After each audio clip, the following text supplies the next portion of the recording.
Bam, what is up, everybody? Welcome to the Vonis's Domain Toy Review. Today we're going to be taking a look at the new gaming greats Star Wars The Black Series 2-pack from Hasbro from Knights of the Old Republic 2. It is Darth Nihilus and Darth Traya, the Master and the Apprentice. Two very cool characters that I am surprised are getting releases.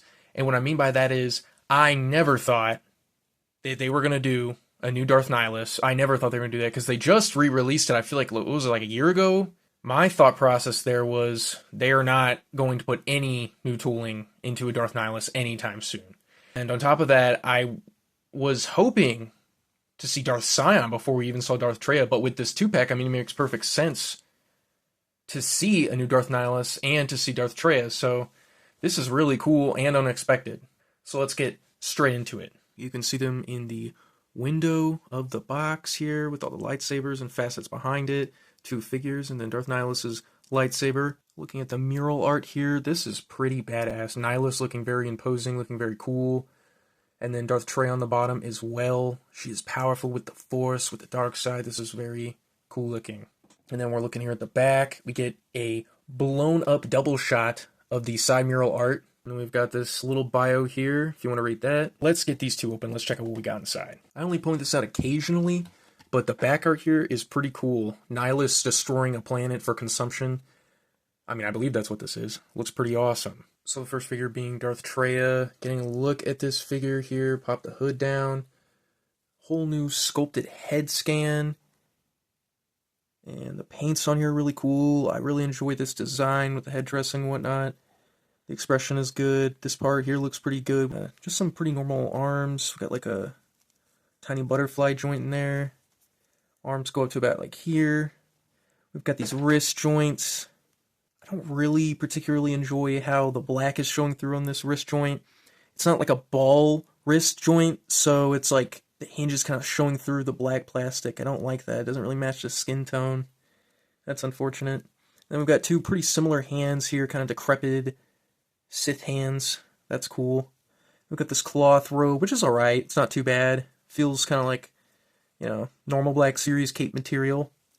And then going down to the legs here, we've got a thigh cut because they're utilizing the pinned Aayla Secura and Bastila Shan kind of legs. And then, I don't know, I'm not going to lie, I don't really know about the reuse for these boots because I just don't think of Darth Traya as someone who's like, you know, tying her boots up all the time or whatever. Like, oh, it's time to go do Sith things. I gotta go tie my boots up. Like, look how many ties there are to this boot. I don't know. I feel like maybe they should have just, like, literally used Aayla Secura or Bastila Shan's boot for this and then painted it black. This is just a funny reuse choice to me personally. You get the knees, like, maybe up to there, so full range pretty much as far as you can. And then the thigh cut, about that much up, about that much back. So Traya got the moves. In terms of accessories, she comes with these three identical lightsaber hilts with identical purple lightsaber blades. I'm not gonna lie, I'm not a fan of the constant reuse of this particular hilt. I know that there's no canonical actual look for her hilts, but I really feel like with EU characters or comic characters, they really try to slouch on the hilts because they know they can get away with it because, oh, well, technically there's no real appearance for their hilts, so, you know, why can't we reuse a current sculpt that we already have on hand for the hilt? And I just think that's lazy. Do something. Make something up. Give the fans something new to enjoy. And this is just kind of boring to me. They also give this to, like, General Grievous, many different Jedi, Druid Sabayoth, who didn't even use a lightsaber in his original EU story. But, yeah, I don't know. Kind of feel like they could have gone with a different hilt than this. But it is what it is. At least they colored it, which is more than I can say for some of the recent Black Series releases, good or bad. And then she comes with all these air effects, like these Force air effects that, like, you know, keep the lightsabers up and moving around her, which I think is very cool. I think this is a very, very cool idea, and I think a lot of people were interested to see how they would do that particular idea in figure form if we ever got a Darth Traya for the Black Series, and this is a cool way. This works for me. Saves me from figuring out how to do that myself if they hadn't given us these floating stands for the lightsabers. Now, looking at the Darth Nihilus figure, I don't know. I feel like I'm a little less impressed with this figure than I am the Darth Traya figure. Because, I don't know, I just feel like the mix of, like, the mixed media of soft goods with the plastic just looks a little weird to me here. I don't know, because we got this thing, and then we got this, and it's like, I think it's because it breaks up the look of the attire, because this is obviously cloth, and this is obviously plastic, sculpted to look like cloth, and this is obviously cloth, and I don't know. And there's also just the inconsistencies of the rip and tatterness of the molded plastic cloth look, and then just the sheer cleanness of this bottom part and the cape. I don't know. I just don't really know how I feel about this figure, honestly. I kind of was expecting more out of a resculpt, but honestly, a lot of this is just reuse, to be fair. I think these are newly sculpted arms, but I think this actually may be newly sculpted too. I kind of just thought this was from an old Black Series Grogu training Luke figure, and I believe this is new. I mean, maybe that's new. I think it is. I think that is newly sculpted.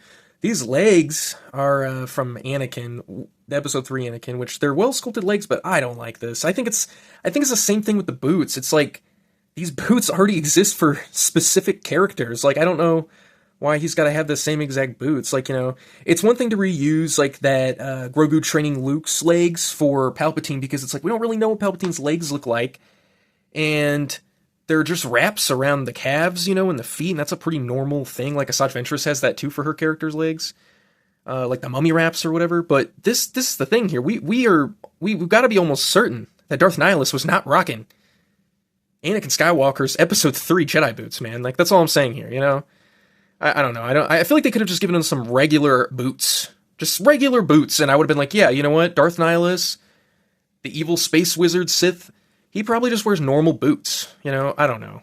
Honestly, that's a nitpick. And then up here we got neck articulation here. I like the neck joint that they put here on this dude. And I think this is entirely new sculpt of the head here, because the head and the hood look more elongated. So I think that looks really good, actually. I think they did a great job with that. Cape kind of leaves more to be desired, as I said earlier. It's not tattered or anything. So in terms of articulation, we've got a butterfly joint in there. Actually, really good butterfly action. Great bend in the elbow. Ball jointed wrists. You don't get a whole lot of motion, but you get a little bit. And then there's also a wrist cut for the glove. More of like a forearm cut. On both sides of the arms. We go about that much back, that much forward. These are the Episode 3 Anakin legs, so you get about the same articulation that you get with that figure. And then calf cut.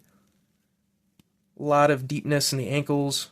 Rockers. No thigh cut on this dude. And included with Nihilus is his signature lightsaber. So this is pretty cool. It's not painted like the earlier version, so that's kind of a bummer, but I'm not trying to come off like harsh about this 2-pack. Like, I don't think it sucks or anything like that.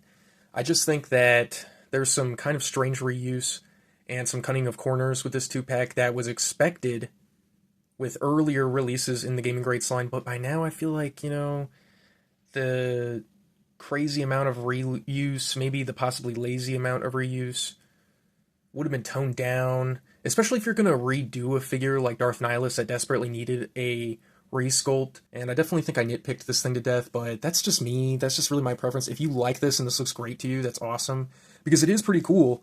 It's just not really up to the standard that I was kind of expecting with how good some of the Gaming Greats figures have been. I also just think there's a lot of like my personal preference and taste being accounted for here. Just saying, if we're paying 2-pack prices in the Black Series, I just want the best, I want the best bang for my buck. And that's what everyone should want. Or that's at least what I expect everybody to expect. So yeah, I hope you enjoyed the review. Like, comment, subscribe. I'm going to be doing more Black Series videos, more toy reviews, more stuff coming up. Like, comment, subscribe, of course, because it helps push me around the algorithm. And I'd like to hear what you guys are thinking. Let me know what you think about Knights of the Old Republic 2. Let me know what you think about the Gaming Greats currently. Let me know what you think about the review, about these characters, about these figures. Let me know. And Devonius, out.